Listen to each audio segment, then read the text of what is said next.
E aí galera, tudo bem? Bem-vindos a mais uma aula aqui no canal do Monteiro. Hoje vou falar sobre Sonetos, de Luís de Camões, obra exigida para a prova da UERJ. E você é meu convidado. A partir de agora, começamos a nossa jornada falando sobre os sonetos e trocando uma ideia aqui com você. Vem comigo nessa jornada. Te espero. Salve galera, tudo bem? Hoje estou aqui para falar de sonetos. E nessa aula eu vou falar especificamente de um soneto cujo título é Mudam-se os tempos, mudam-se as vontades. É um soneto famosíssimo, eu acho que é um dos sonetos, um dos 10 mais famosos sonetos de Camões. E você, quando pega esse soneto aqui para ler, é um soneto que ele está em conformidade com toda uma proposta estética que passa do período do classicismo, aquele período ali pós Idade Média, que está pegando o período de transição para aquilo que está inserido no período chamado Renascimento, tem a ver com as ideias de Petrarca, de Boccaccio. Bem, e é um texto que até hoje serve de referência para muita gente que escreve e quer refletir sobre a fuga do tempo, sobre a questão do carpe diem. Vejamos o soneto. Mudam-se os tempos, mudam-se as vontades. Mudam-se os tempos, mudam-se as vontades. Muda-se o ser, muda-se a confiança. Todo mundo é composto de mudança, tomando sempre novas qualidades. Continuamente, vemos novidades, diferentes em tudo da esperança. Do mal ficam as mágoas na lembrança e do bem, se algum houve, as saudades. O tempo cobre o chão de verde manto, que já coberto foi de neve fria. E em mim converte em choro o doce canto. E afora este mudar-se cada dia, outra mudança faz de morte espanto, que não se muda já como soía. Veja bem, aqui esse soneto é um soneto que eu acho que é interessante a gente parar para analisar, porque é um soneto, eu escolhi esse soneto, como eu falei, porque é um dos 10 sonetos básicos de Camões. Observe que as estruturas são aí, no caso, 2 quartetos e 2 tercetos. Versos aí decassílabos. Você tem a rima vontades, qualidades, novidades, saudades, ou seja, você tem aqui as chamadas rimas interpoladas, que se dão entre os extremos. Mas isso eu acredito que não seja cobrado pela UERJ. A UERJ gosta de saber se você, por exemplo, entendeu o poema que leu? Bem, a gente pode fazer algumas considerações. Como assim? O tema é a mudança. Isso daí está bem claro no poema. Além disso, como eu falei, tem essa inspiração clássica sobre a fuga do tempo, que o tempo foge, que é um tema clássico, bem clássico aí, né? E por isso, como o tempo foge, devemos aproveitar a vida, né? Devemos aproveitar as questões. Carpe diem nesse poema não fica muito claro. Fica muito clara a questão da mudança por conta da fuga do tempo. E eu tenho que aproveitar esse tempo, não acumulando riquezas, mas vivendo. E aí que está a grande questão. Na primeira estrofe, eu destaquei que ele aborda a mudança de forma genérica, usando a terceira pessoa, e ele recorre aí, no caso, a uma enumeração e anáfora. A anáfora está aqui, né? Mudam-se os tempos, mudam-se as vontades, muda-se o ser, muda-se a confiança. Essa repetição do verbo mudar aqui caracteriza uma anáfora. E ele deixa bem claro, né?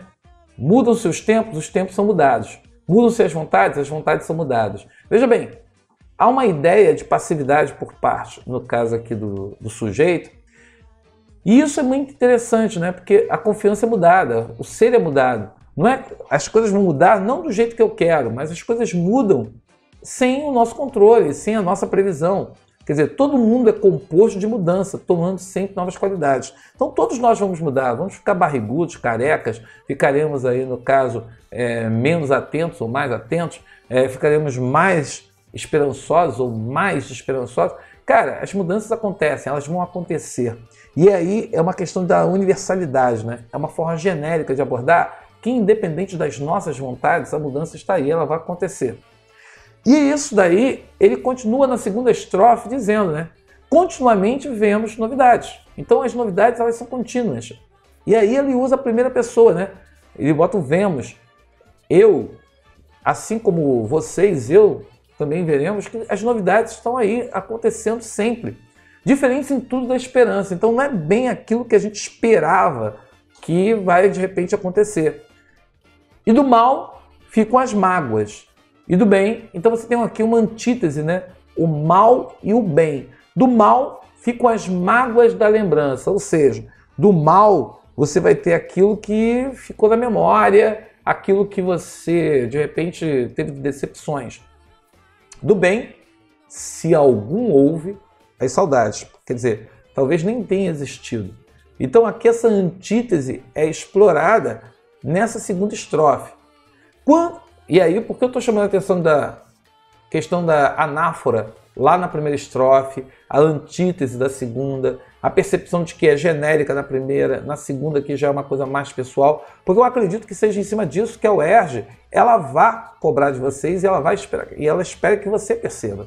E aí vem na terceira estrofe essa questão da percepção da passagem do tempo em si, a mudança das estações. O tempo cobre o chão de verde manto, quer dizer, a primavera chega. E a primavera chega após que? O inverno, porque ele diz que já foi coberto de neve fria. E em mim converte choro o doce canto, quer dizer, o doce canto converte em mim em choro. E aí, né, todo o tempo converte o doce canto em choro, em mim. E aí você tem essa questão da terceira estrofe, que a natureza ela tem essa questão de que ela vai estar sempre em mudança, você sabe das estações, você sabe que terá lá o inverno, a primavera, o verão, o outono, mas isso, a mudança das estações não quer dizer que eu esteja renovado ou que as renovações aconteçam. As coisas estão ali. Eu vou continuar ali daquele jeito. Isso não quer dizer que as coisas vão transformar-se necessariamente.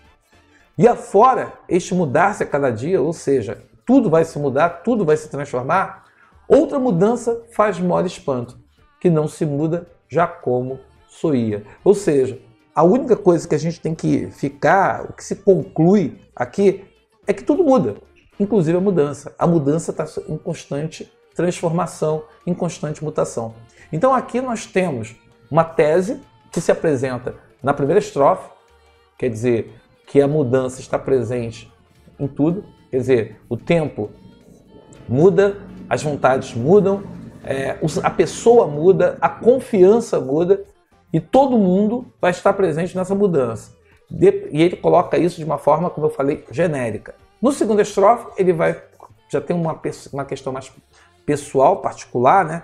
Se colocando, inserindo-se ali no cara, uma proximidade do tema, quer dizer, uma percepção mais particular. Ele usa, na terceira estrofe, a questão da natureza, né? O tempo que cobre o chão de verde manto, para poder justamente falar sobre a chegada da primavera, e a neve fria, para fazer referência ao inverno. Então, assim, ele utiliza figuras de linguagens, a metonímia, por exemplo, para poder falar sobre essas questões que estão aí nessa mudança.